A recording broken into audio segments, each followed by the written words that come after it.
ភូមិសាស្ត្រនៃទឹកដីឃុំអូអុកញ៉ាហេងស្រុកព្រៃនប់ខេត្តព្រះសីហនុអ្នកភូមិដែលបានរស់នៅទីនោះមើលទៅឃើញមានលោកយាយផ្សេងសេរីម្នាក់ប៉ុណ្ណោះដែលមានវ័យចំណាស់ជាងគេរីឯសុខភាពគាត់ទៀតសោតហាក់មិនបង្ហាញពីភាពទ្រុឌទ្រោមណាស់ណានោះដែរ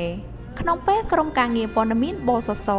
សហការជាមួយថ្នាក់ដឹកនាំបសសសាខាខេត្តព្រះសីហនុបានជួបសំណេះសំណាលជាមួយលោកយាយបានបញ្ជាក់ថាលោកយាយឈ្មោះសេងសេរីពេលនេះមានអាយុ72ឆ្នាំទៅហើយ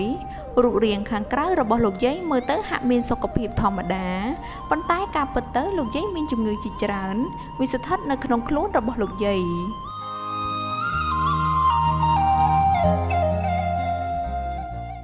មើលក្បៃចុលហ្នឹងហងអីហងហ្នឹងហើយភ្នែកហ្នឹងងឹតមកហៀងមើលអត់ឃើញទេបានតែហៀងឥឡូវចកម្មទៀតតែឈឺមើលឡើងឃើញហើយបើតាឈឺខ្លាំងញល់ហ្មងគ្រូ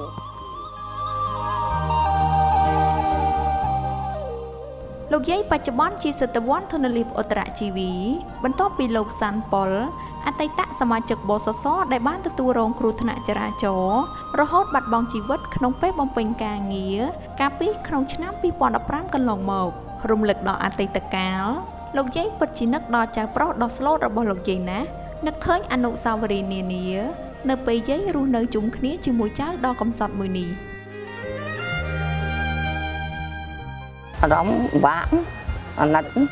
វាបាច់បាននៅជួយចាំយាយដល់វាស្លាប់ចឹងវាណាចាំទៀតវាមិនដែលថាអីយាយខកអីបើកលុយមកវាហុចអោយាយចឹងអោយាយទៅបុណ្យឲ្យយាយទៅបើមានបុណ្យទានអីវាឲ្យលុយឲ្យយាយយកទៅវត្តទៅបុណ្យទៅវាស្លូត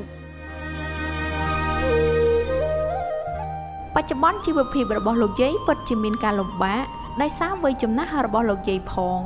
និងជំងឺនៅក្នុងខ្លួនរបស់យាយផងយាយមិនអាចប្រកបមុខរបរអ្វីបាន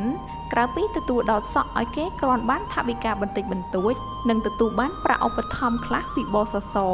គ្រាន់ដោះស្រាយជីវភាពប្រចាំថ្ងៃបើគ្មានបសសយាយពិបាកដែរគ្មានបសសយាយអត់អីហូបគ្មានបសសយាយអត់អីទីពឹងតែម្ដងនោះថ្ងៃបានបសសជួយចាំកុំបានជួយអត់មានអីហូបដែរព្រោះមិនបានក៏បាន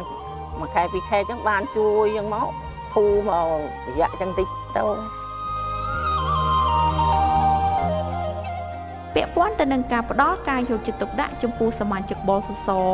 ប្រធានសាខាបសសខេត្តព្រះសីហនុលោកតុងសំនៀងបានបញ្ជាក់ថាតែពិតដូចជាយាយទេគាត់ទៅនិយាយតែស្ថិតនៅក្នុង